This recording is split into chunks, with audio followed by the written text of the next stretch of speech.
안녕하세요. 소닉 아일랜드의 김민경이라고 합니다. 오늘의 팟캐스트를 통해 만나 뵙게 되어 진심으로 반갑고 이런 소중한 기회를 주셔서 감사합니다. 팟캐스트에 초청을 받고 나서 어떤 이야기를 풀어나가면 좋을까 하고 생각하다 보니까 제가 올해로 꼬박 10년째 페스티벌 기획 일을 해왔더라고요. 사실 동년배 분들에 비하면 10년이라는 시간은 긴 시간은 아닙니다. 하지만 개인적으로 이 시간 동안 어떻게 업계에서 제가 성장했는가, 그리고 얼마나 우리 문화예술계가 변화했는가를 보니 이 또한 짧은 시간이 아니었다는 생각이 들고요. 제가 활동하고 있는 공연 및 축제 기획, 그리고 조금 더 확장해서는 문화 기획을 하는 한 사람으로서 제 이야기를 여러분과 함께 공유하면서 조금이나마 여러분들이 더욱 희망차게 앞날을 계획하는 데 도움이 될 수 있었으면 좋겠다는 바람 가져옵니다. 먼저 아직은 생소하실 텐데요. 소닉 아일랜드에 대해 말씀을 드려야 할 것 같습니다. 소닉 아일랜드는 한국 문화예술 컨텐츠의 유통 활성화를 위해서 만들어진 전문 프로덕션 크리에이티브 에이전시입니다.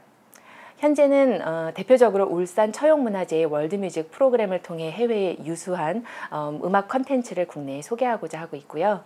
또한 에이팜이라고 해서 아시아 퍼시픽 뮤직 미팅이라는 쇼케이스와 컨퍼런스 프로그램을 통해 한국 아티스트들의 해외 진출을 도모하고자 준비하고 있습니다. 동시대의 한국적인 문화예술 컨텐츠를 발굴하고 제작해서 성공적인 해외 진출을 위한 브랜딩, 컨설팅, PR 마케팅을 하고 있습니다. 그리고 2014년에 들어서는 뮤지션 최고은 씨의 앨범 제작과 공연을 함께 기획하는 일을 하고 있습니다. 소닉 아일랜드는 각 컨텐츠에 숨겨진 스토리와 가치를 잘 나타낼 수 있도록 디자인하고 보다 많은 사람들과 공유할 수 있는 환경을 만들기 위해 노력하고 있습니다. 저희는 이를 통해 문화산업의 새로운 비즈니스 모델을 창출하고자 하고 있고요.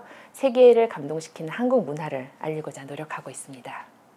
소닉 아일랜드 이전부터 저는 앞서 말씀드렸던 것처럼 울산에서 개최되고 있는 처용문화제의 월드뮤직 프로그램의 해외팀장으로서 일해오면서 해외의 우수한 뮤지션들의 공연을 기획하게 되었고요. 한국 무대에 꾸준히 그들의 음악을 소개할 수 있는 루트를 찾고자 노력하고 있습니다. 초창기 월드뮤직은 아무래도 국내의 새로운 문화와의 접촉, 타문화에 대한 이해를 돕고자 해외팀의 공연이 국내 팀들의 공연보다 월등히 높은 포션으로 기획되었었습니다. 그리고 동시대의 문화와 소통하는 뮤지션들, 저희 입장에서는 즉 미래의 레전드를 소개함으로써 페스티벌과 아티스트들이 동반 성장하고자 하는 취지 아래 아직은 조금 생소할지 모르지만 현재 음악 시장에서는 가장 활발히 활동하고 있거나 혹은 가장 기대가 되는 뮤지션들의 공연을 소개하고자 주력해왔습니다. 처음에는 너무나 생소한 월드뮤직이라는 카테고리 안에서 저희가 바라보는 방대하고 다양한 문화와의 접촉에 대한 기대는 사실 오히려 주최 측인 울산시의 우려나 관객들의 무관심으로 상당한 난항을 겪었던 것이 사실입니다. 도대체 월드뮤직이 무엇이냐라는 원론적인 질문은 해마다 저희가 풀어나가야 하는 숙제였고요. 처음에는 사실 페스티벌의 감독님께서 정기적으로 각 문화권에 대한 대표적인 음악 장르나 특정 뮤지션의 소개글을 신문 매체를 통해서 기고하기도 했고요. 음악 감상회 또는 비디오 감상회를 개최해서 단 20-30명밖에 안 되는 분들이라도 관심이 있으신 분들을 참가를 유도해서 관객 개발에 노력하기도 했었습니다.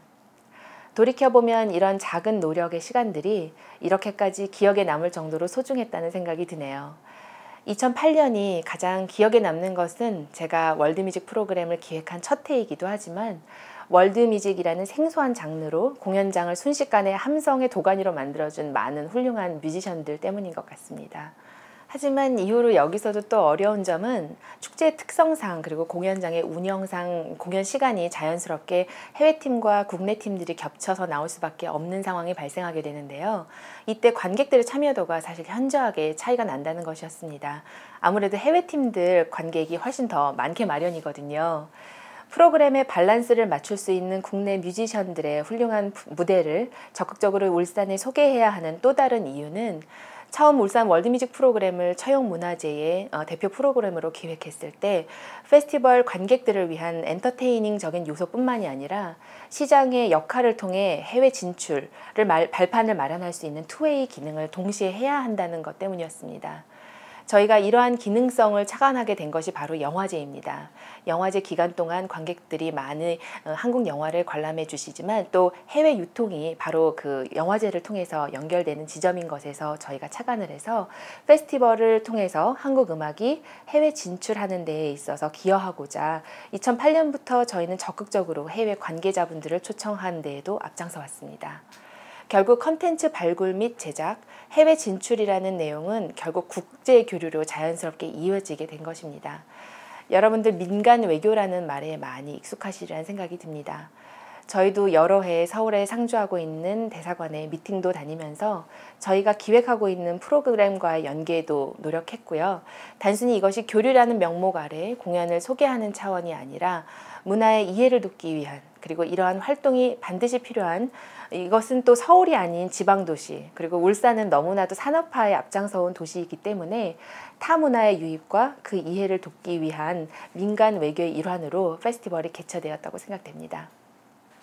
국제교류가 대두되었을 때 한국 문화 해외 진출을 위한 다양한 활동이 국가의 지원 사업으로, 특별히 음악 분야에서는 아티스트 해외 진출이 본격화되었습니다. 예술경연지원센터를 통해 많은 권역으로 다양한 분야로 네트워킹이 확장되었고요.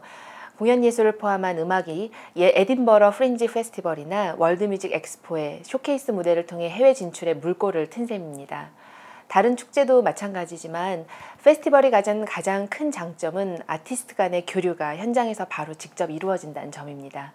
비록 짧지만 그들끼리 서로에 대해 알아가는 대화를 거치고 협업의 과정을 스스로 만들어가는 과정을 여러 번 경험할 수 있었습니다.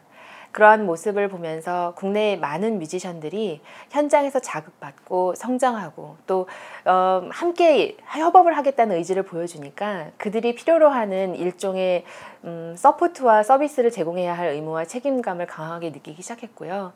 그렇게 해서 현재 소닉 아일랜드의 목표가 본격적으로 설정되기 시작했습니다. 사실 이제는 해외에서 예전만큼 일본이나 중국에서 왔냐는 이야기는 듣지 않게 되었죠. 이제 강남 스타일로 모든 것이 통하는 시대가 되었습니다. 이것은 K-팝에만 국한하지 않고 한국 음악에 대한 관심도를 다각도로 확장하는 데에도 기여를 했고, 세계 각지에서 만나는 수많은 기획자들은 한국의 다른 장르의 음악에도 관심과 전폭적인 지원을 하는 데에도 분명한 영향을 미쳤다고 생각이 됩니다. 저희가 처음 해외 관계자들을 초청하려고 했을 때 쉽게 되돌아온 답변은, 너희 페스티벌에서 기획하고 있는 해외 아티스트들은 이미 공연을 본 적 내가 보았다. 유럽에서도 충분히 관람할 수 있다. 한국 음악에 대해서는 전혀 알지 못하기 때문에 10시간 이상씩 날아가서 며칠씩 할애할 가치가 있는지 확신하지 못하겠다. 부정적인 답변으로 일관되었었습니다. 하지만 물론 그 중에서도 흔쾌히 저희에게 너희가 누군지 궁금하다. 너희가 소개하고자 하는 아티스트, 한국 음악을 들어보고 싶다. 그러한 한 분, 두 분, 그런 분들이 세 분, 네 분이 되기 시작했고요. 저희가 공을 들이고 노력한 것은 이제 세계 어디에서 개최되던 간에 음악과 관련된 현장에서는 저희와 함께 파트너십을 구축하고 싶다는 제의를 먼저 받을 수 있을 정도로 그 노력한 결과가 조금씩 성과를 나타내기 시작했습니다. 어떤 의미에서 제가 참으로 감사하게 생각하고 싶은 것은 페스티벌의 기획과 운영이라는 것이 예산 확보를 감안한다면 알려지지 않은 음악을 혁신적으로 시도하고 소개하는 것에 능동적일 수 없습니다. 하지만 시의 지원금을 통해 확보된 예산 전액이 무료 공연으로 개최되고 있기 때문에 사실상 티켓 판매라는 어려움에서는 조금 자유로운 편입니다. 사실 무료 공연이라고 해서 무조건 많은 관객들이 참여하고 관람하는 것은 아니기 때문에 관객들의 취향과 공연장의 특성이 감안된 최적의 공연팀들을 섭외하는 것, 그리고 그 수준을 유지하기 위한 노력을 끊임없이 해야 하는 것, 새로운 것을 듣고 경험하는 노력이 없이는 지속될 수 없습니다. 그렇기 때문에 저희는 늘 라이브 음악을 직접 본 팀들을 위주로 섭외를 진행하고 있고요. 이제는 업계에서 서로 신뢰가 쌓인 매니지먼트나 에이전시에서 저희가 직접 보지 못했다 하더라도 새로운 공연팀들에 대한 자료를 넘겨받기도 하고, 저희가 오랫동안 존경해온 디렉터분들의 페스티벌에서 잘 진행된 바 있는 공연팀들을 소개받기도 하면서 특징적인 프로그램 기획을 위해 노력하고 있습니다. 제가 이러한 페스티벌 업계에서 일하면서 가장 크게 감사하게 생각하고 있는 부분은 바로 끊임없이 새로운 아티스트들과 타 기획자들로부터 좋은 자극과 격려, 그리고 영감을 얻는다는 부분입니다. 기획이라는 프로세스 자체는 늘 똑같이 반복되겠지만 새로운 뮤지션과의 작업은 새로운 도전을 하게 만들고 그 도전을 통해서 얻는 성취감과 함께 성취감 이전에 도전과 어려움을 이겨나가기 위한 방법들을 스스로 체험하면서 그 체험을 통해서 한 단계 성장하고 있다는 것을 스스로 알게 되는데 그것이 굉장히 짜릿한 기쁨을 주는 것 같아요. 언제나 늘 좋은 음악을 찾아 헤매다 보면 좋은 음악 뒤에 숨어있는 좋은 이야기들, 그들이 영감을 받게 되는 일상 등이 제가 아티스트가 아니라서 무심히 지나쳤던 것에서 정말 상상도 하지 못했던 것을 발견하게 되는 순간을 마주하게 됩니다. 이럴 때 어찌 보면 이것이 기획자에게 가장 필요한 부분이 아닐까 생각이 드는데요. 무엇보다도 영감을 얻는 것에 오픈이 되어 있어야 한다는 사실입니다. 저는 제가 여기까지 오는데 저에게 영감이 되어주신 분들을 하나하나 기억하고 있고 그 순간을 기억하고 있는데요. 인생에 굵직하게 이러한 순간이 있다는 것을 주저하지 않고 말할 수 있게 만들어주신 분들이 있습니다. 첫 번째로 저희 어머니이신데요. 어머니는 학교 선생님으로 오랫동안 재직하셨었고 은퇴하셨는데 본인의 일에 정말 열정적인 분이셨습니다. 몸소 일에 대한 열정을 제가 보고 배울 수 있도록 스스로 보여주신 것인데 어렸을 때부터 공부해라라는 잔소리를 단 한 번도 하신 적이 없었거든요. 어머니는 늘 제안을 해주셨었죠. 그래서 제가 사실 공부는 잘 못했어요. 그런데 어머니는 조급해하지 않으셨고 기다려주셨던 것 같아요. 제가 스스로 깨달을 수 있도록 저에게 무엇을 하라고 강요하지 않으시고 이거 배워볼래? 이거 해볼래? 라는 스스로 원하는 것을 할 수 있도록 길을 열어주신 분이었고 그렇기 때문에 오늘날의 제가 음악과 관련된 일을 하게 된 것이 아닌가 싶습니다. 두 번째로는 예술 월간지에 실렸던 17살 어린 시절의 발레리나 강수진 씨 인터뷰였어요. 이젠 제가 가지고 있지 않지만 그 책을 다시 구하고 싶을 만큼 강렬한 인상을 남긴 인터뷰였는데 그때 제 나이가 겨우 12살이었거든요. 예술가의 길을 걷기 위해 그녀의 용기를 그때는 이해하지 못했지만 뭔가 강하게 담고 싶은 분이라는 생각을 했었던 것 같습니다. 개인적으로 뵌 적은 없지만 아직도 이름을 볼 때마다 심장 박동수가 빨라지는 것을 보면서 제 어린 시절의 한 기퉁이에 큰 영감을 주셨던 분으로 기억하고 있습니다. 이 이외에도 몇 분 더 제 인생에 횃불이 되어주신 분들이 있으신데 일일이 스토리를 다 소개해드릴 수는 없지만 그런 분들의 좋은 영감과 영향으로 페스티벌을 기획하는 김민경이 존재할 수 있었다고 생각하고 있습니다. 그리고 올해 뮤지션 최고은 씨와 함께 국내 공연을 같이 기획하고 첫 정규 앨범 작업을 하면서 향후 한국 뮤지션으로 해외 진출을 본격화하기 위한 그녀를 위한 브랜딩을 해나가고 있습니다. 고은 씨는 음악을 해나가는 과정이 자신에게 삶을 기록하는 것이라고 말하고 있어요. 고은 씨의 노래는 단 한 곡도 다른 사람이 만든 것이 아니라 본인의 삶을 둘러싼 환경과 시간의 흐름에 대해 이야기를 하고 있기 때문에 하나하나가 본인한테 소중하고 그 소중함을 함께 받아들이는 분들, 공감하는 분들로부터 사랑을 받고 있죠. 그래서 기록하는 습관의 중요성에 대해서 또 말씀드리고 싶어요. 사실 이젠 우리가 어제 점심을 뭘 먹었는지조차 기억하지 못하는 세상이 되었죠.